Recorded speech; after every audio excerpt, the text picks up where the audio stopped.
you're sick of spending hours on social media promoting your product or your service. I mean, you got into your business for yourself in the first place so that you can stop doing the things you absolutely hate.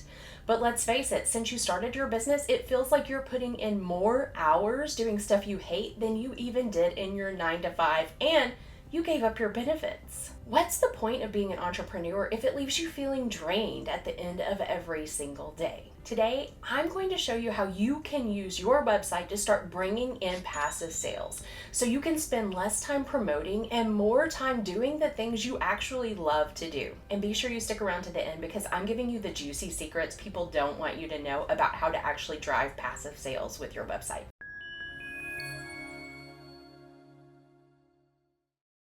The first thing you need to do is make sure that your website is optimized for search engine optimization, or SEO. Now, I have a whole video doing a deep dive on SEO, and I will link that down below.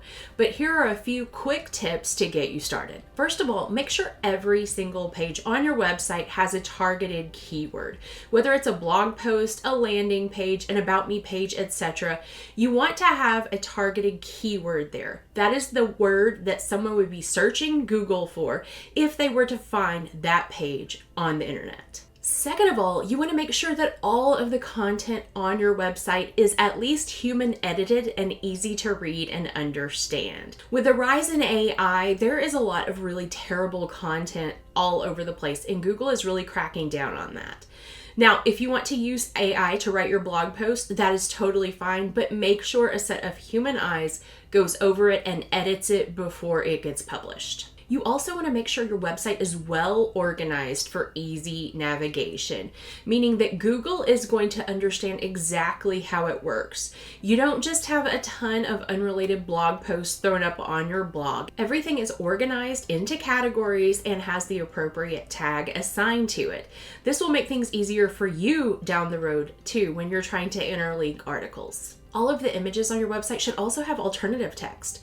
This is text that is written inside the image itself to help people that are visually impaired better understand the image and how it relates to your website. So when you're writing your alt text descriptions, be sure to incorporate keywords into them as well. But make sure you do it in a natural way that would make sense to the person it was intended for, someone who is visually impaired. Google will see that, it will see that your content is designed for everyone, and it will help send you higher in the rankings. And finally, make sure there is a meta description on every page on your website. Now, I know there are people out there who say meta descriptions no longer matter because Google pulls its own content.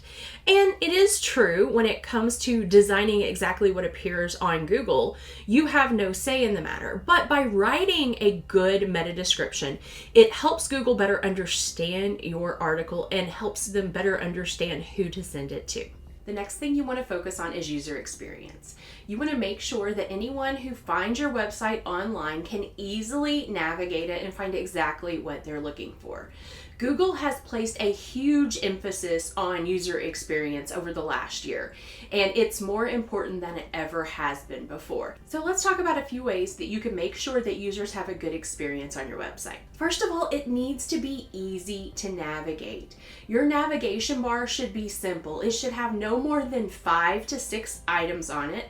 And you need to make sure that your categories are organized in a way that makes sense.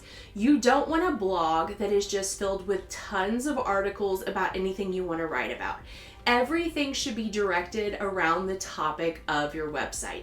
Your About Me page needs to tell the users about you. It should be easy to find any contact information, any social proof. Your disclosure policy should be on there as well. Secondly, your website needs to be mobile friendly. When is the last time that you actually took time to look at your website on a phone, or do you only ever look at it on a computer? Having a mobile friendly website is crucial these days because everyone searches from their phone. You're chatting with a friend about a restaurant that you want to go check out, and the first thing you do is you pull out your phone and you look at the menu. We navigate through so much of the internet on our phones these days. And if your website is not mobile friendly and easy to navigate to, users are simply going to just move on to the next Google search. So it is imperative that you make sure that this aspect of your website is up to date and ready to go. Google has also placed a huge emphasis on having users be able to find the answer quickly. So in a blog post that answers a question or provides a solution to the problem, you need to make sure that that is included above the fold on your blog.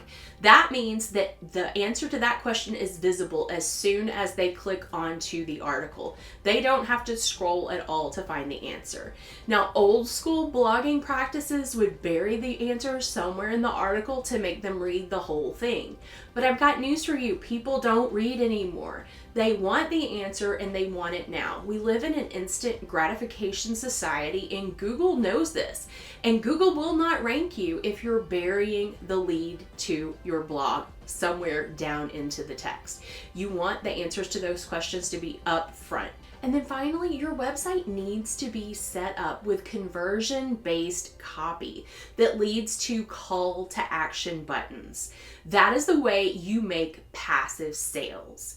Whether that be in a blog post or on your landing page, make sure that you have conversion-based copy leading your potential clients to click that button and make that purchase. Okay, now that you have all of your SEO in place, and you have user experience in mind, and your entire website is designed around that, it's time to get your users to take action.